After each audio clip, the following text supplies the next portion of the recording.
Stop.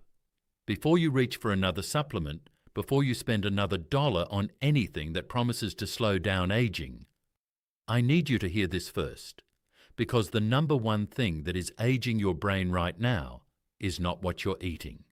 It's not even what you're drinking. It's what you are not doing. And I say that as a doctor who has spent decades watching patients arrive at 70, 80 years old, confused about why their brain suddenly started letting them down. When the truth is, that process started quietly, invisibly, more than 20 years earlier. Margaret was 67, retired school teacher from Melbourne. Sharp as a tack, she used to say. Her GP told her at her annual checkup, "Your results look fine, Margaret. Keep doing what you're doing." 3 years later, she sat in my office, unable to remember the names of 2 of her 4 grandchildren. What changed? Nothing sudden, nothing dramatic. A process that had been building inside her brain for 2 decades had simply crossed a threshold. Today, I am going to give you what Margaret never got. The 3 things the science of aging now confirms can add 7 to 10 years of healthy brain function to your life. Not with expensive interventions, not with unproven supplements, with 3 daily habits that the research supports more strongly than almost anything else in medicine. Stay until the end, because the third one is the one that nobody talks about. And it might be the most important of all. To understand why these 3 habits matter so much, I need you to picture something. Imagine your brain is a city. Millions of residents, neurons, living and working together, connecting, communicating, keeping everything running smoothly. The roads between them, your neural pathways, carry information at extraordinary speed. This city has been functioning perfectly since you were born. Now imagine a slow leak in one of the city's water mains. Nothing dramatic, no explosion, no alarm. Just a slow, invisible drip that over years gradually erodes the foundations of a neighbourhood. The residents there start to struggle. The roads crack. The connections weaken. That is what inflammation, poor sleep and inactivity do to your brain over 2 decades. Not a sudden event, a slow, silent erosion. And by the time the cracks show up in your daily life, the forgotten names, the lost words, the mornings where you don't quite feel sharp, a significant amount of that neighbourhood is already gone. Here is what makes this so urgent for anyone over 60 listening right now. According to research published in leading medical journals, 95% of Australians aged 60 and older already have at least one chronic condition. 95%. And the research on the 3 major diseases that most concern us as we age, heart disease, cancer, and neurodegeneration like dementia and Alzheimer's, tells us something that should fundamentally change how you think about your health from today. These diseases do not arrive suddenly. They take more than 20 years to take hold inside your body. Write that down if you need to. 20 years. That means the dementia that shows up at age 78 began building at 58. The heart disease diagnosed at 72 started at 52. The cognitive decline someone notices at 70 had its roots at 50. I want to ask you something right now. Write your age in the comments below. Just your age, that's all. Because I want you to understand exactly how much time you have to work with from this moment forward. The reason this matters so much is this. If the disease takes 20 years to develop and you begin making changes today, you are not fighting a losing battle. You are intervening in the middle of the story, not at the end. And here is the most extraordinary finding from the science of aging published in the last decade. Exercise, one of the 3 habits I'm going to give you today, is the only intervention we currently know of that actually lowers your biological age. Not your chronological age, your biological age, the age your cells and organs are actually functioning at.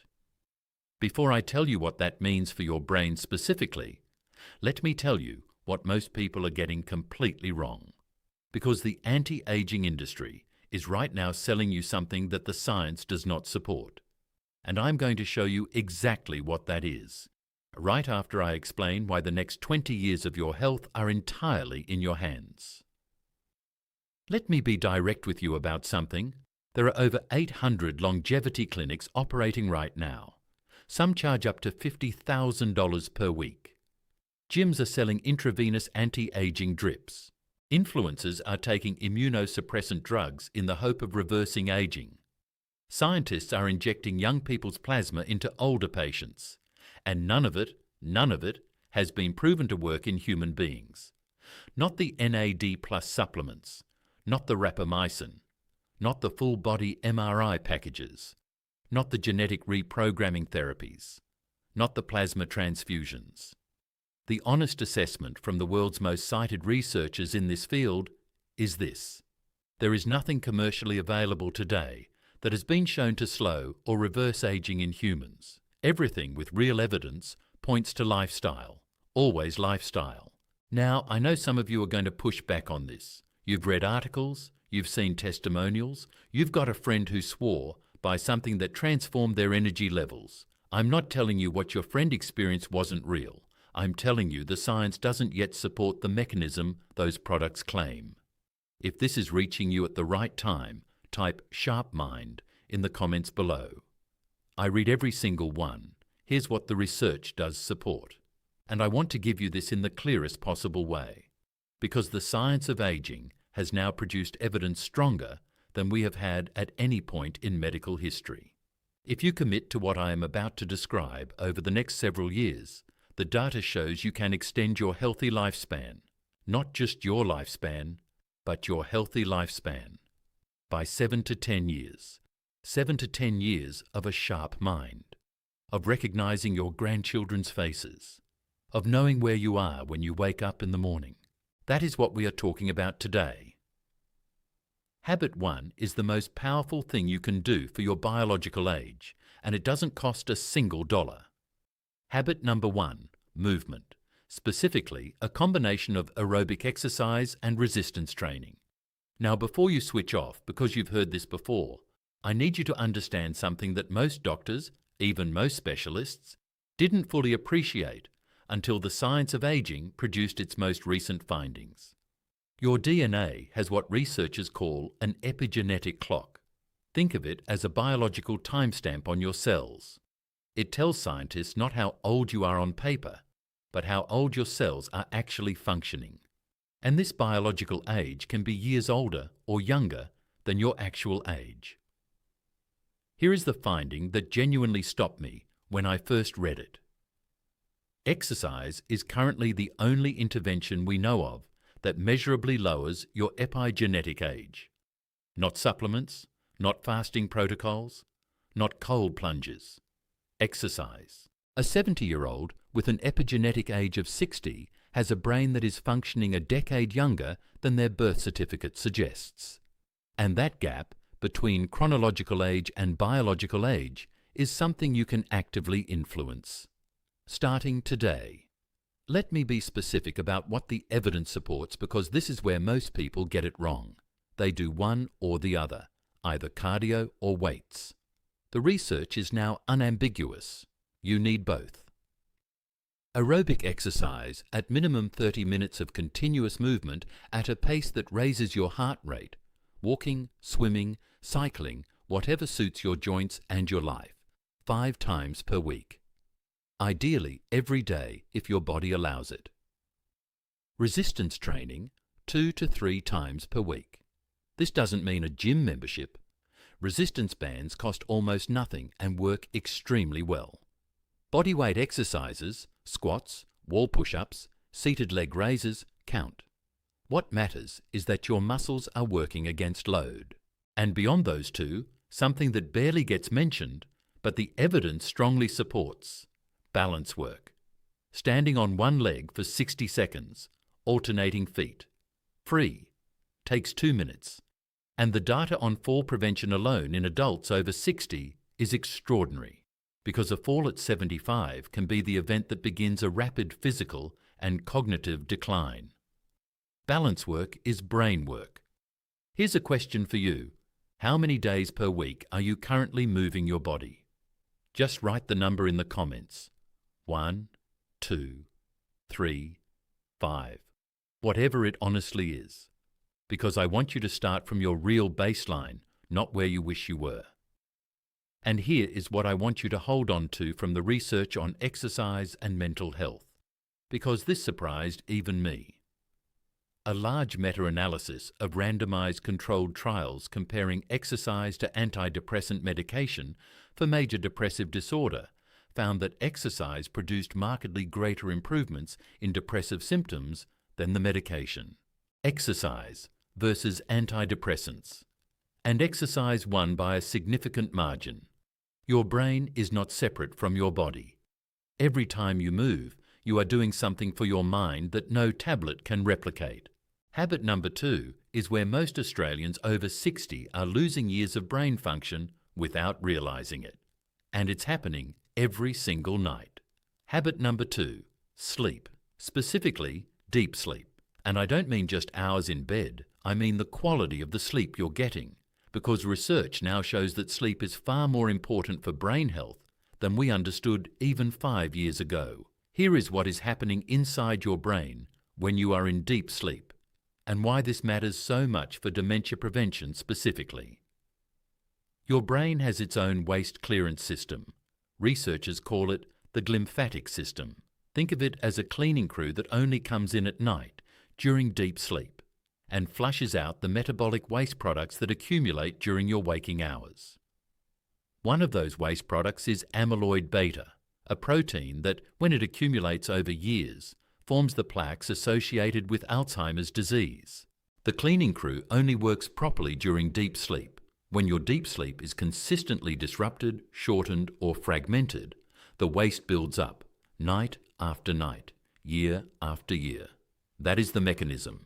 Not a theory, a documented biological process with imaging evidence. Now, what disrupts deep sleep in adults over 60? Several things. Alcohol within 3 hours of bedtime, even 1 glass of wine, measurably reduces the deep sleep phase. Eating a large meal late at night, screen light in the hour before sleep. And the factor most people don't connect to sleep quality, chronic low-level inflammation from poor diet and insufficient exercise, which means habits 1, 2, and 3 are not separate interventions. They are a system. When you move your body, you sleep more deeply. When you sleep more deeply, your brain clears its waste. When your brain clears its waste, your cognition stays sharper for longer.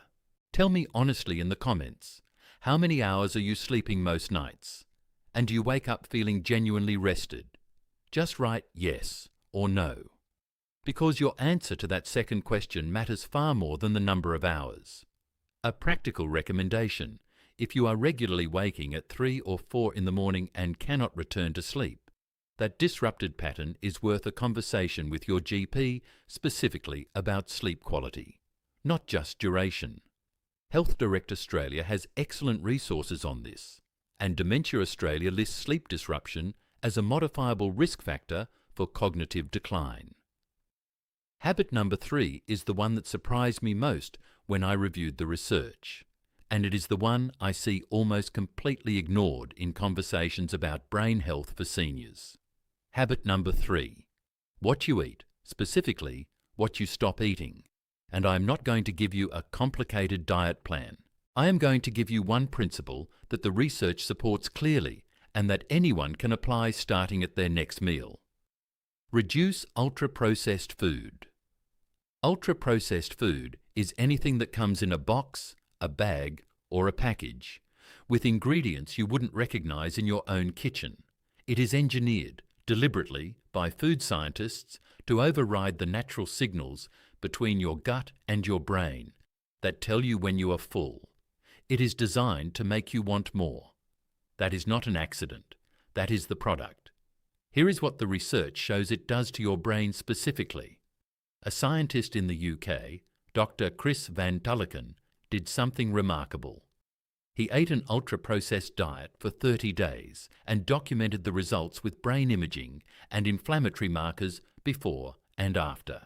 What those brain scans showed after just 30 days was striking enough that it changed how researchers talk about processed food and neurological risk. Here is what we know. Ultraprocessed food promotes systemic inflammation. Chronic inflammation, the slow, invisible kind that builds over years, is one of the primary mechanisms driving both cardiovascular disease and neurodegenerative decline. It disrupts the gut-brain axis, the communication pathway between your digestive system and your brain. And it drives glucose dysregulation, which is directly implicated in both type 2 diabetes and the insulin resistance patterns now associated with Alzheimer's disease. 1 in 5 deaths globally are linked to diet. Not accidents, not infections. Diet. Here is a question I want you to answer honestly. If you looked at everything you ate in the last 3 days, what percentage came out of a packet or a box? Write the number. 20%, 50%, 80%. There is no judgment here.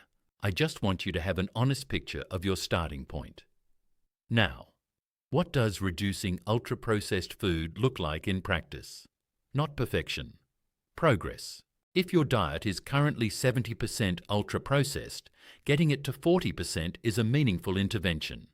If it is 40%, getting it to 20% is meaningful. The research is not asking you to eat only whole foods from a farmer's market. It is asking you to shift the ratio in your favor. Simple guidance. If you cannot read the ingredients, it probably does not belong in most of your meals. If your grandparents would have recognized it as food, it is probably fine. 1 ingredient on the plate, a piece of fish, a potato, a handful of greens, is always going to serve your brain better than a product with 28 ingredients, most of which are preservatives, emulsifiers, and flavor enhancers your liver has to work to process. On protein specifically, as we age, we lose muscle mass, a process called sarcopenia, and the dietary recommendation shifts. For someone around 70 kilograms, research suggests approximately 70 to 84 grams of protein per day, and slightly more as you get older, not less. Lean fish, chicken, legumes, eggs. These are your friends. What about coffee? Here is genuinely good news. Multiple large studies consistently show that 2 to 4 cups of coffee per day is associated with reduced inflammation, lower chronic disease risk, and, particularly relevant for this audience, a measurable reduction in cognitive decline risk. You do not need to give up your morning coffee. The science is on your side. Now I want to bring all 3 habits together into something you can actually do. A 5-step plan you can begin tonight.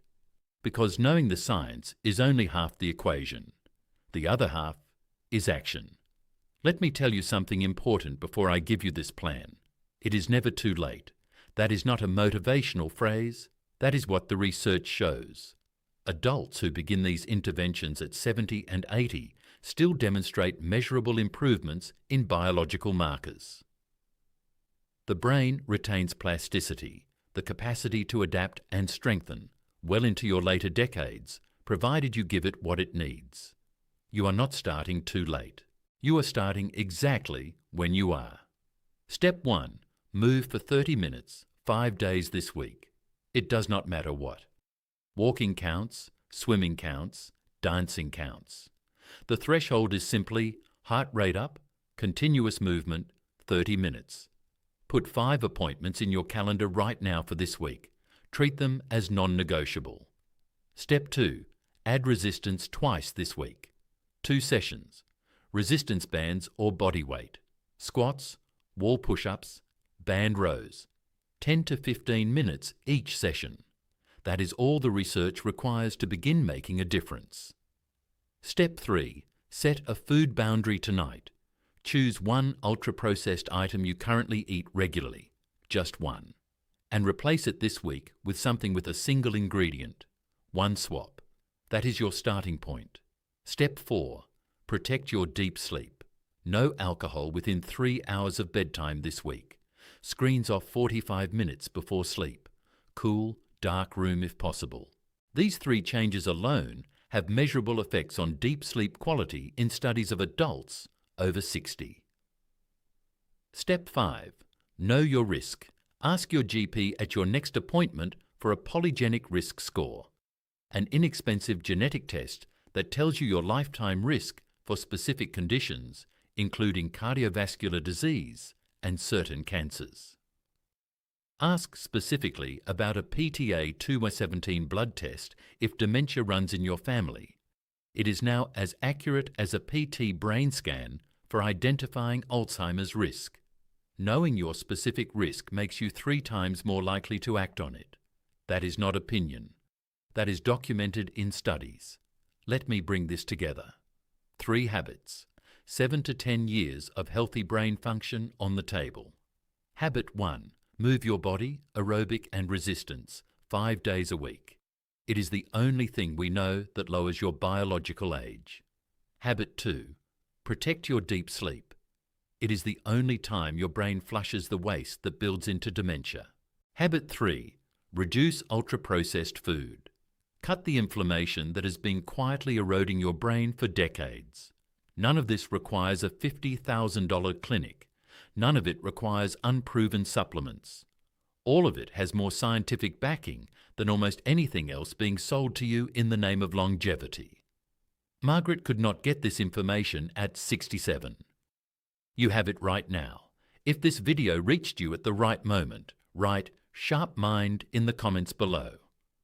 I want to know how many of you are committing to these 3 habits starting this week. Like this video so it reaches other Australians over 60 who deserve to have this information.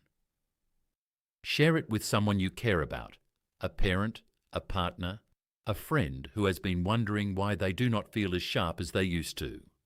Subscribe to this channel. We publish new content on brain health for seniors every single day.